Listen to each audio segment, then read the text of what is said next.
so excited about joining you all for this year's conference. I've been fortunate enough to come several times.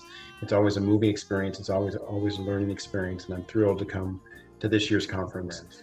My name is Rus Funk. I've been doing the work of engaging and mobilizing men, primarily in terms of prevention, for more than 30 years. Currently based in Louisville, Kentucky, where I do consulting and activism around this kind of vein. And I will be focusing on intimate partner sexual violence and helping providers and programs figure out how do you assess or how do you screen for perpetration of intimate partner sexual violence, what to do with that information, what kinds of questions to ask. It's an area that I think is largely underdeveloped in our work, either in intervention or prevention.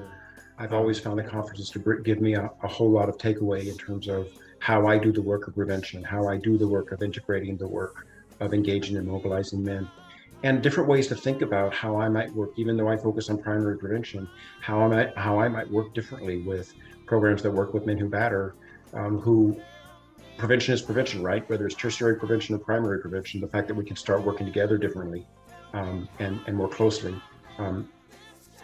always kind of reemerges for me as I come to the conference.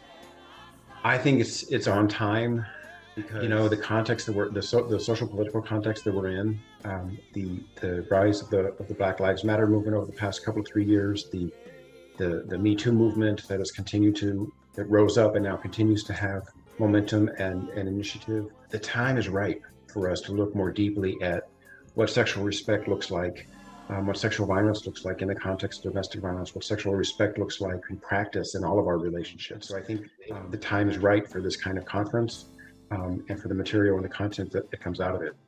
I can't wait to be there with you all in November.